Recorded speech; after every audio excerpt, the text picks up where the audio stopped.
Hello everybody, today is just a little bonus video. On the back of my last Fiesta ST video featuring the Stage 3 Mark 7 from Stealthworks in Norwich, one of their other customers got in touch and asked if I'd like to try their Stage 1 Mark 8 Fiesta ST. Now if you've not been keeping up with things, that is the 1.5 litre 3-cylinder successor.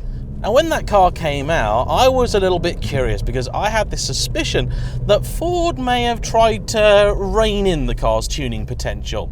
I had this idea that they were maybe getting a little bit tired of people tuning up the tiny little Fiesta to 300 odd horsepower and generally embarrassing the Focus ST and in some cases RS.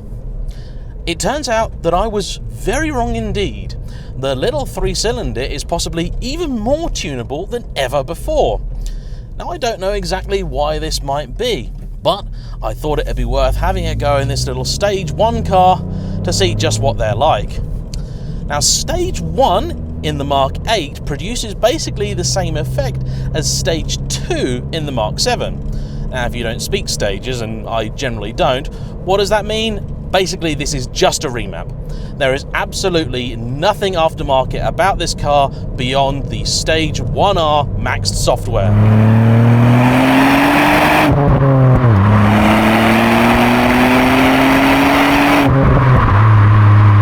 And this thing pulls pretty hard.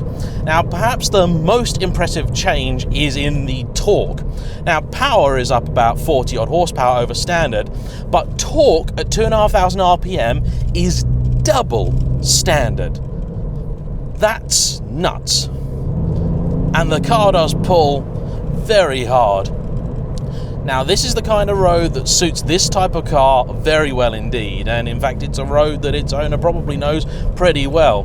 The Fiesta is perfectly sized to enjoy down here. The steering in these things is really quite delightful. It's pretty heavy. Now the brake pedal's taking a little bit of getting used to, but my life, this thing pulls you out of a corner.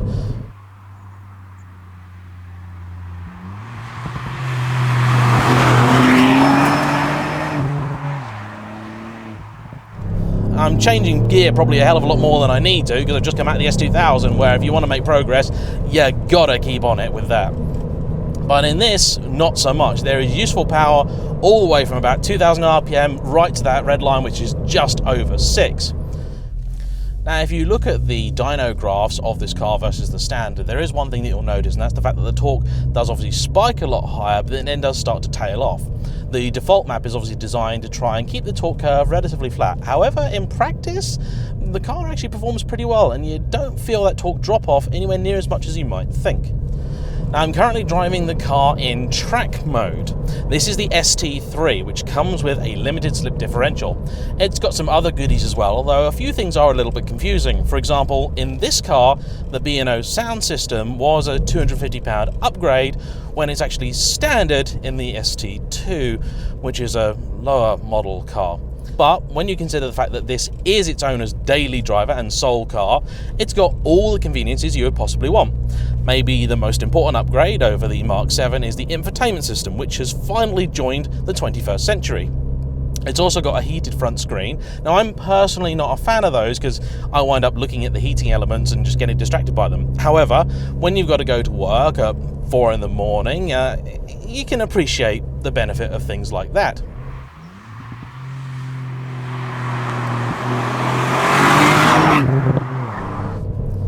As far as I'm concerned, that limited slip differential is an absolute essential for any kind of performance driving in these. Being in track mode, as I mentioned, gives you the benefit of letting that limited slip diff do its job. In sport mode, the car will still try and use the brakes to steady itself, which seems to be a little bit defeatist. If you've gone to the effort of fitting a proper mechanical limited slip diff, you really should let it work before you have the electronics intervene. I mean, in theory, driving this car in track mode might even save you money on brake pads. So there's a bit of consumer advice for you from me. Really, it's quite nice actually to get some seat time in an example of the Fiesta ST that is actually fairly standard. What it underlines to me is just how good that base package is. There's an awful lot about the Fiestas that I don't like, but actually very few of it has anything to do with the car itself. It's more my prejudices about Fiesta owners. I've got a bit of a hankering for the Focus, in particular the outgoing Focus ST in Tangerine Scream. It's a great looking car, but I do concede that the Fiesta is genuinely the better car to drive. And if you simply don't need a car that's Focus sized, well, what's the point?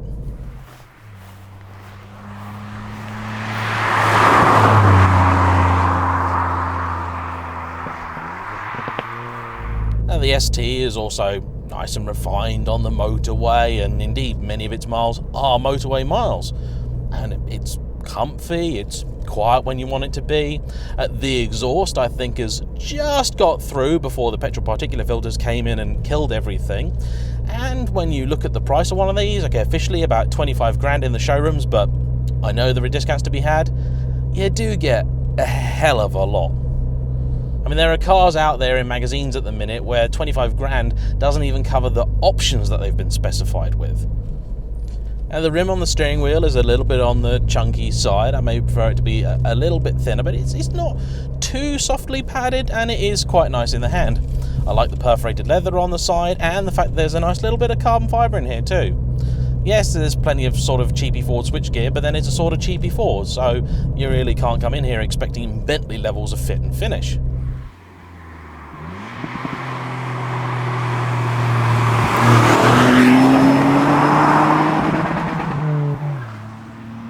Now, this map can apparently be fitted at home. However, if you want to go and seek out an authorised dealer and have the peace of mind that comes with that, I can recommend Stealthworks up in Norwich.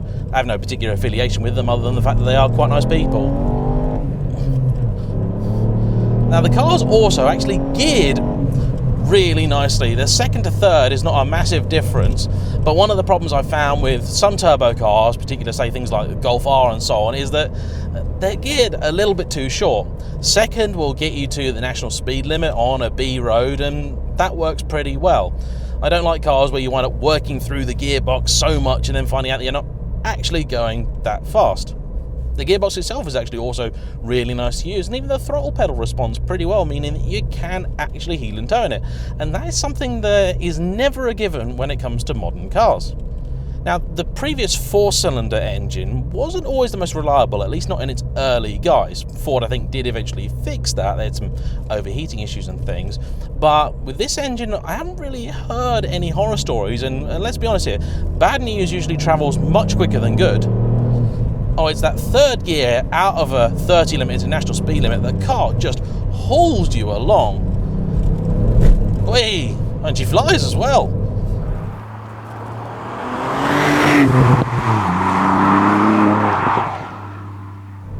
I think for this kind of road, putting it in track mode is definitely a good idea. The throttle pedal's not actually overly sharp either. And yeah, you can feel the limited slip diff doing its work. The steering wheel does fight you a little bit, but not too much. You've got the confidence to push the car, you know what it's doing, and it makes a pleasant noise. To be fair, if I had one of these, I'm not sure I'd even really want to do that much to the exhaust. It makes the occasional pop and crackle, and maybe you've heard a few of those out of the exhaust mic on the back. I don't know, because I'm not there myself, but you know what? For a tool to get from A to B, and as a do-everything car, the little Mk8, it's great. And if I was a young petrol head and I had one of these, I'd be very, very happy with it. Especially because you'd know that if you came up against some old geezer in his Honda S2000 and you wanted to have a little bit of a drag race with him, you'd kick his ass. So there we go. That's a brief little look at the Mk8 Fiesta ST, little bonus video for you. If you happen to have one of these and you've modified it a little bit more and you'd like to see it on the channel, please get in touch with me. The details of how to do that are in the description below. Please hit the like button, comment below, subscribe if you haven't already. We'll see you for the next one. Bye-bye.